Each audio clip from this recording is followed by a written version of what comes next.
Ate bw'aba ministry ey'ebyobulamu basabye abakungu ba gavumenti okufuna obwesige mu bujjanjabi obuweebwa kuno oluvannyuma lwa gavumenti okukola buli kimu okusitula ebyobulamu n'obujjanjabi.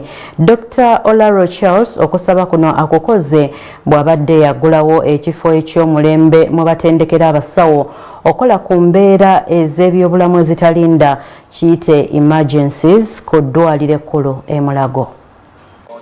Bannayuganda balinamu ku nsimbi n'okusingira ddala abakungu ba gavumenti baddukira emitala w'amayanja okufuna obujjanjabi nga beekwasa empeereza y'ebyobulamu mu ggwanga lyattu bwetamatiza. Kati Dr. Oral Charles akulira ebyobujjanjabi mu minisitule y'ebyobulamu awabudde abakungu bano okufuna obwesige mu basawo ba kuno. Look at total knee replacement or hip replacement, spinal surgery, heart surgery. So what we need is to get people to know and build confidence over time to be able to do it, that these services you can actually access them here at probably even a much more lower cost. Kino kiddiridde gavumenti ng'ekolaganira wamu ne Total Energies abatadde emitwalo gya dola egisoba mu mitwalo 15 okuzimba ekifo omw'okutendekera abasawo okukola ku mbeera z'ebyobulamu ezitalinda oba emergencies ng'ekifo kino kisiddwa ku ddwaliro ekkulu e Mulago. In Africa, second to the one in Cape Town. So this is going to be able to improve the training of emergency physicians, and because they will expose the students to scenarios so that when they get exposed to the real actual scenarios, they are aware of how to handle. Okusinziira ku Dr. Oral era akikiridde omuwandiisi ow'enkalakkalira owa minisitule y'ebyobulamu Dr. Diana Atwine abakungu ba gavumenti bakyagaanye okukkiririza mu bujjanjabi bwa kuno wadde nga gavumenti etaddemu ssente nnyingi. I think COVID showed us that we need to build our own capacities here, that you can't go out of the country. But even before you get flown outside the country, you need to be stabilized.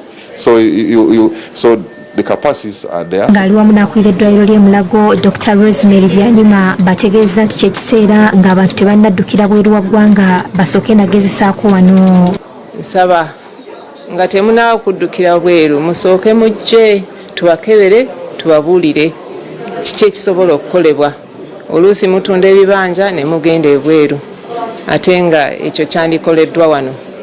Abalongoosa emitwe buli okusinziira ku Byanyuma abalwadde bangi babadde babafiira mu ngalo olw'obutaba na kifo kitendeka basawo mu mbeera y'akatyabaga. Tubadde twetaagamu facilities eza ekika ekya waggulu okutuyamba basobole okusooka okuyigira ku bano abatali bantu live people basobole okusooka okuyiga nga tebanakwata ku bantu bennyini. Anita Kayondo omwogezi wa Total Energies abatadde ensimbi mu nteekateeka eno annyonnyodde ensonga lwaki ekifo kino kisiddwa Mulago nga bagendereddemu okusitula ebyobulamu. Tulina okukyusa obulamu bw'abantu n'olwekyo buli lwe tugenda mu nsi tugezaako nnyo okulaba ki ekitaliiwo tusobola okuyamba.